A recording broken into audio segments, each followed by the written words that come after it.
years, the Waldenses were persecuted in terrible ways, sometimes such as the campaign in southern France. 1 million were destroyed at one time.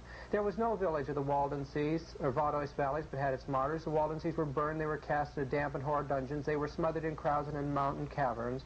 Mothers and babes and old men and women together, they were sent out into exile in the winter night, unclothed and unfed, or to climb the snowy mountains. They were hurled over rocks. Their houses and lands were taken from them. Their children were stolen to be indoctrinated with a religion that they hated. Rapacious individuals were sent among them to strip them from their poverty and to persecute and to exterminate them. Thousands of heretics, old men and women, were destroyed in terrible ways.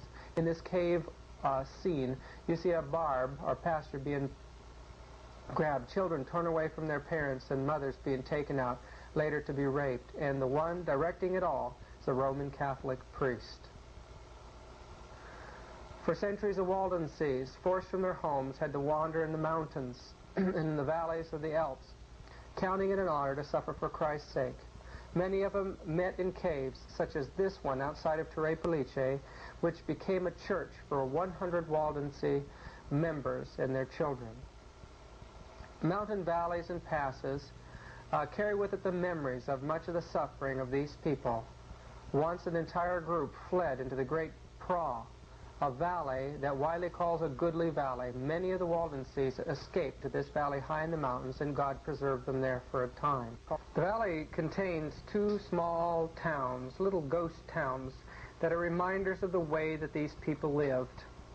The homes are all made of stone, with stone roofs on them, and there in this harsh environment they survived. Thus the time passed on until a Reformation dawned upon the world. The Vaudois were well pleased at this general awakening of the human mind. They entered into correspondence with the Reformers and took a vow to unite with them in presenting the gospel. In the valley of Chanfaran is where they had a meeting.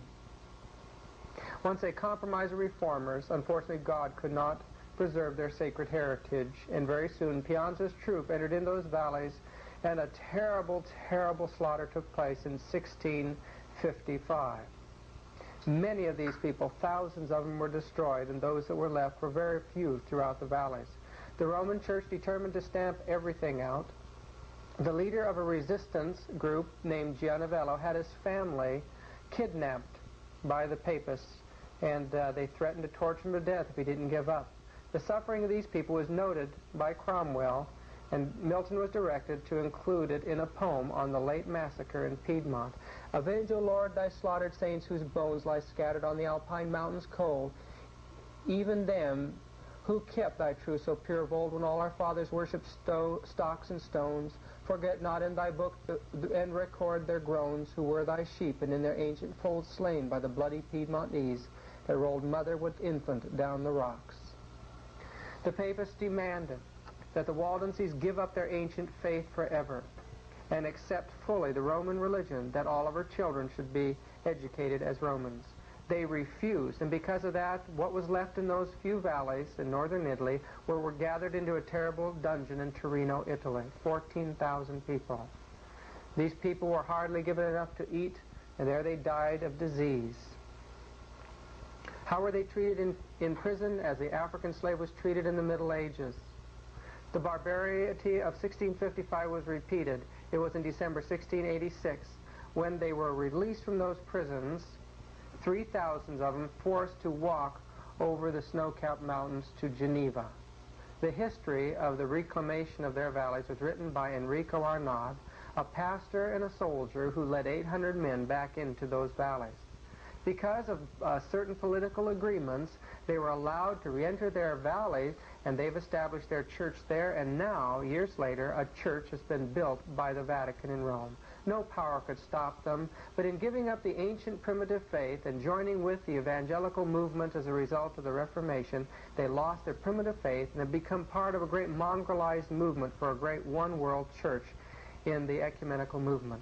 The old stand of the Waldenses has been lost, and God wants today to raise up a people to finish the work, present the Sabbath message, and herald the coming of Jesus Christ. Where are they going to come from? Walking through the valleys, I noticed this cave and sat in it, just thinking about the time when I, as well as you, brethren, will be having to face persecution. I'm convinced that we must study as we've never studied before to prepare to finish the work of the three angels' message. This Sunday law is just about to break upon us, and we've got to all work together. Won't you please help us to bring this magnificent history of the Sabbath to life on a professional video documentary? Please pray for this project.